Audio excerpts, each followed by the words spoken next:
Hi, my name is Natasha Massri. I'm creative director at the and partnership here in New York, and I'm going to be presenting the creative short for you, which is basically talking a little bit about my work, the work I like that's been going on, and the type of work I want to do later on. So I was asked to bring work that that I liked that I did last year. And it took me a while to decide what I wanted to do, but I finally decided on this campaign. It's a minute-long video. I don't know if I have time. I'm going to start playing it. And I don't know if I have sound.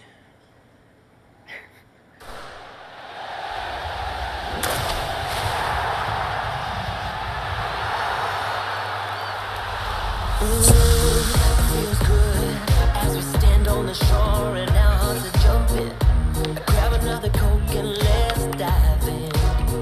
So we can feel whatever you feel. Together be real, together and no one can stop. We wanna taste that feeling. Nothing could ever bring it down. So we'll feel forever and be real together. No one can stop. We wanna taste that feeling. Nothing could ever bring it down. Taste the feeling. Okay, so when this brief arrived at my ex-agency, which was Ogilvy Brazil, I literally pounced on it because I knew that it was going to be a once-in-a-lifetime opportunity to work on this type of work. So we were tasked with creating the global Coca-Cola campaign for the Olympics. I was the lead art director on the campaign, and me and my partner, we were the lead creative. And our challenge was that this is an event that is not usually targeted to teens, and we needed to target teens. So we decided to try to find, while everybody was talking about creative excellence, we decided to look at the Olympic spirit.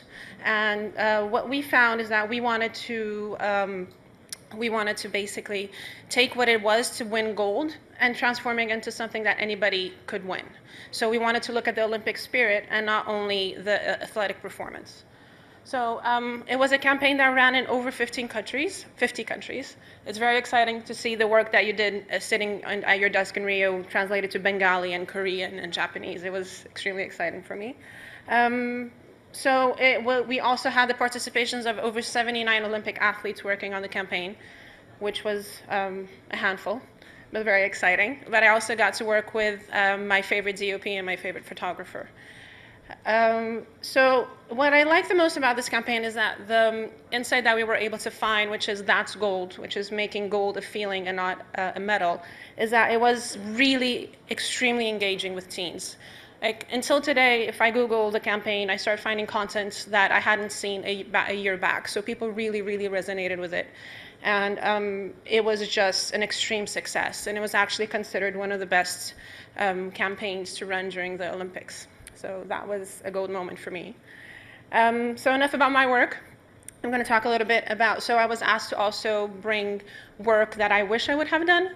And as I first thought, of course, was going to be The Fearless Girl, but then I decided to bring another campaign. So this campaign was actually done in Leo Burnett, Beirut, which was the first agency that I ever worked for.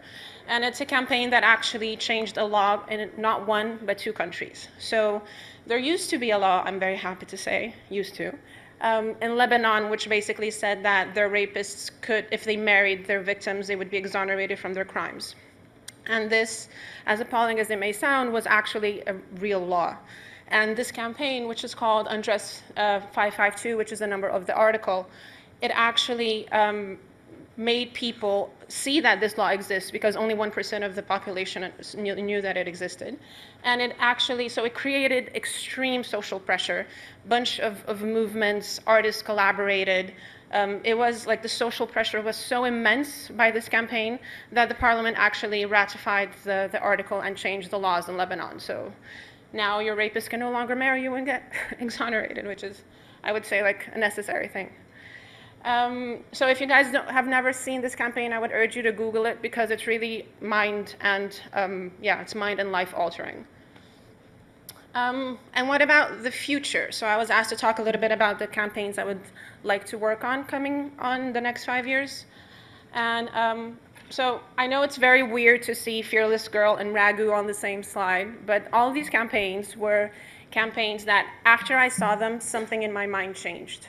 My point of view about something changed. For example, Ragu campaign, I now see tomato sauce as the post-work beer for young children. I now see, I walk by a small store like for the small business Saturdays, and I consider going into the store to help the people to help this economy and the people that are working there, encourage them.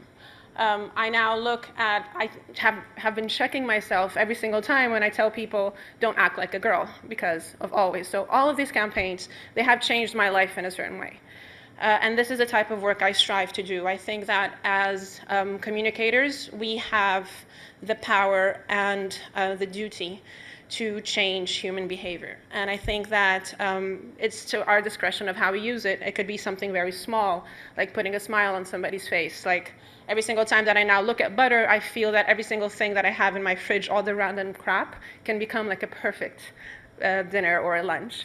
So every single thing that you see here are campaigns that in some kind of a way changed my life. So as to the work that I want to do in the next 5 years. I have been called Pollyanna by every single person I have worked with ever since I can remember. So I have decided to embrace it. I can't help it.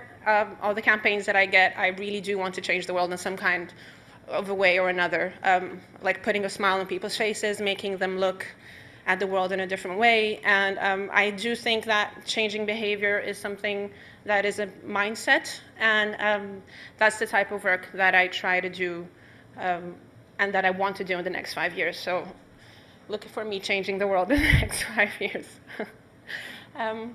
That is it. I think I was in my 5 minutes. Bye, thank you.